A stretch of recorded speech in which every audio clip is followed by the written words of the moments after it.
Pemirsa, hari ini Ketua DPP PDI Perjuangan Puan Maharani bertemu dengan Ketua PSI Kaisang Pangarep di kawasan Menteng, Jakarta. Dan sehari sebelumnya pemirsa, Puan kita ketahui mengunjungi kediaman politisi senior Partai Golkar yang pernah menjabat sebagai wakil presiden sebanyak 2 periode, yakni Yusuf Kala. Apa makna dari pertemuan demi pertemuan yang dilakukan Ketua DPP PDI Perjuangan ini? Apakah tengah terjadi rayu-merayu untuk menggalang dukungan di Pilpres 2024? Apalagi sebentar lagi Komisi Pemilihan Umum akan membuka pendaftaran peserta Pilpres 2024. Mungkinkah PSI yang tadinya mencabut dukungan terhadap Ganjar Pranowo akan kembali menyatakan dukungannya kepada baca pres yang didukung oleh PDI Perjuangan itu? Kita akan bahas pemirsa bersama dengan sejumlah narasumber. Ada politikus senior dari PDIP yaitu ada Mas Arya Bima, kemudian juga ada Wakil Dewan Pembina PSI yaitu ada Mbak Grace Natali dan juga ada pengamat politik Mas Hanta Yuda. Selamat sore semuanya. Sore. Ya, pertama saya mau ke PDI dulu, ke Mas Arya Bima. Mas Arya, apakah pertemuan Mbak Puan hari ini dengan Kaisang Pangarep menjajaki kemungkinan kerjasama politik? Langsung saja, meminta dukungan untuk mendukung Ganjar Pranowo.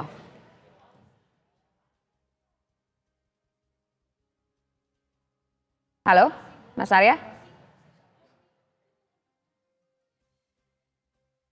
Halo, Mas Arya? Halo Mas Arya, bisa mendengar kami dari Pulau Gadung? Oke.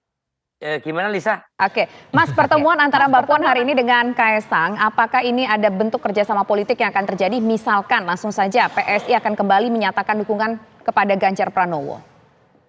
Apakah itu tujuannya? Ya, dari sudut pandang politik,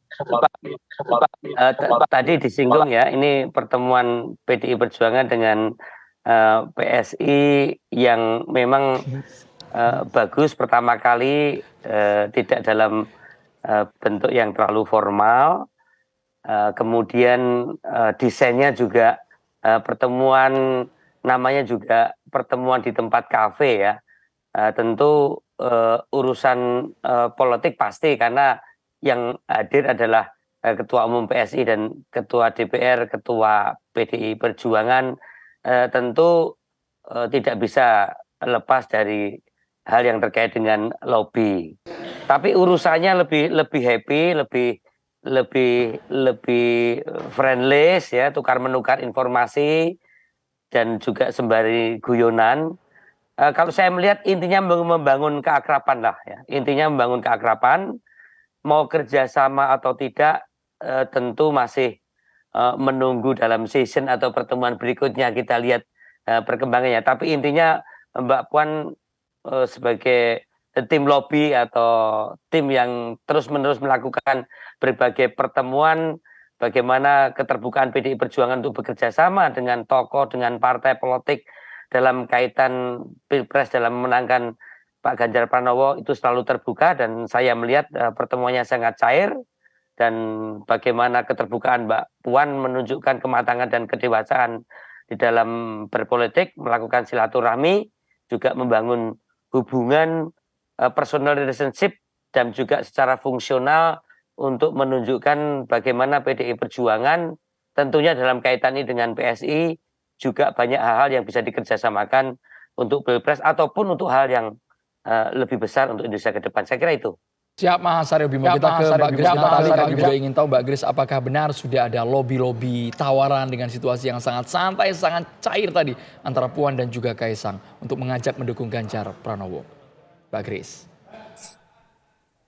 Ya, Andro, tadi tuh ngobrolnya santai banget sambil makan pisang goreng, sambil makan ubi goreng sama bitter balen. Jadi ya kayak tadi Mas Arya Bima bilang, ini apa ya, semacam icebreaker kali ya, pemanasan gitu kan, untuk mungkin obrolan selanjutnya nanti akan lebih serius. Harapannya juga mungkin nanti ke depan bisa audiensi atau silaturahmi juga dengan Ketua Umum Ibu Megawati. Jadi tadi lebih banyak ngobrol santainya sambil mempererat hubungan antara PSI dan PDIP. Kita juga tadi ngobrolin soal ini, kalau melihat pemberitaan yang kadang-kadang suka judulnya itu memprovokasi, asal mulanya dari mana ya gitu ya. Jadi kita sama-sama melihat bahwa di situ nggak lepas dari peran media gitu kan, peran buzzer-buzzer nih yang kadang-kadang mungkin kalimat sebenarnya apa, tapi diolah menjadi barang yang lain gitu kan, sehingga kemudian publik membacanya seolah-olah ada situasi yang tegang, padahal belum tentu begitu. Jadi tadi sama-sama sepakat bahwa komunikasinya harus lebih intens lagi ke depan supaya bisa clear ya kalau ada berita-berita yang provoking, supaya nanti ke depan ke masyarakatnya juga pesan yang terbaca adalah ini bukan pemilu yang penuh ketegangan, harus jadi pemilu yang damai, yang bergembira ria. Jadi tadi kedua pihak sama-sama setuju seperti itu, gitu. Oke, Mbak Grace, ada katakanlah ada tanda kutip godaan tidak untuk mendukung Ganjar Pranowo. Apakah itu dibahas secara gamblang dalam pertemuan yang bersifat netral tadi bahasanya, netral dan informal tadi? Belum belum mendalam, belum fokus ke sana sih, Andro sama Tisa. Tapi sedikit-sedikit udah dicoel-coel isunya. Kami masih memantau terus perkembangan situasi dan nggak menutup kemungkinan kita bisa bisa dukung salah satu atau mungkin salah dua capres, belum tahu juga ya karena masih melihat perkembangan situasi. Cawapresnya kan juga belum ditentukan, koalisinya petanya juga mungkin masih belum stabil, masih bisa berubah. Apakah capresnya satu atau dua pasang atau tiga pasang, bukan satu pasang ya. Apakah dua atau tiga pasang, kita juga belum tahu. Mungkin dari Mas Arya Bima nih ada bocoran-bocorannya, saya pengen denger juga. Tapi Mbak Grace seperti ini Mbak, kita kan kemarin menangkapnya Mbak, biasanya pihak-pihak yang di luar pertemuan ini menangkapnya bukannya kemarin antara PDIP dan juga PSI itu begitu renggang. Kita kirain udah retak dan pecah Mbak. Tapi ternyata tadi ada pernyataan dari Kaisang ke Puan bahwa saya minta maaf teman-teman PSI dulu mencela PDI Perjuangan. Apakah artinya memang sudah Ya, cinta tadi damai sekarang? mm-mm. Eh, tadi dalam forum itu betul Mas Ketum menyampaikan bahwa beliau yang mewakili partai meminta maaf jikalau ada misalnya komentar-komentar personal orang per orang, apakah itu caleg atau pengurus atau kader atau anggota yang misalnya memicu ketegangan. Karena ini kan sekarang semua orang bisa bicara, punya kanal masing-masing kan, Andro dan juga Tisa.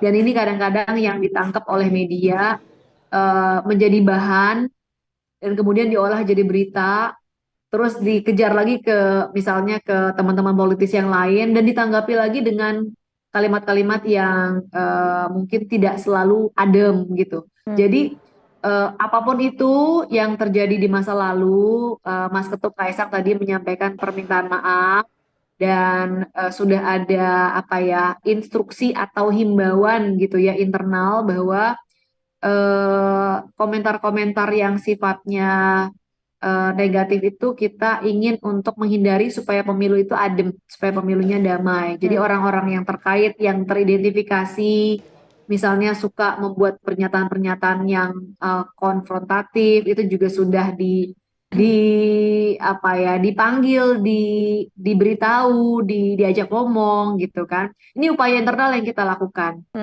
Oke, baik sekarang saya ingin ke pakar politik Mas Hanta Yuda melihat pertemuan hari ini antara Puan Maharani dengan Kaisang Pangarep dan juga melihat bahasa-bahasa yang mereka keluarkan masing-masing. Ini arahnya kemana? Karena tampaknya memang tadi tidak ditepis bahwa memang ada rencana meminta dukungan dari PSI untuk mendukung Ganjar Pranowo. Meskipun belum diputuskan sekarang akan seperti apa. Arahnya akan seperti apa, Mas Hanta Yuda? Kalau bacaan saya tadi ya seperti Sis Grace katakan belum atau masih netral ya bisa dikatakan. Menurut saya belum tentu ya PSI akan mendukung Ganjar atau Prabowo. Masih peluangnya masih sama 50-50. Kalaulah Kaisang akan mendukung Ganjar Pranowo, maka mungkin Mas Kaisang sudah masuk PD Perjuangan, semakin bulat dukungan itu kepada Mas Ganjar. Tapi faktanya, bacaannya Mas Kaisang justru masuk PSI di tengah hubungan PSI dan PD Perjuangan sedang kurang baik, sedang tidak baik-baik tadi dalam persepsi publik paling tidak. Tapi apapun yang positifnya ini babak baru hubungan PD Perjuangan dan PSI. Yang sebelumnya mungkin tanda petik posisi PSI kan relatif inferior ya, satu partai 20%, yang satu 1,89% ya. Artinya 10 kali lipat lah perbandingan kekuatannya. Tapi kini ketika PSI ketua umumnya Mas Kaisang, maka bobot politik PSI Mas Hanta itu Yuda, naik. mohon maaf Mas Hanta Yuda, Mbak Grace dan juga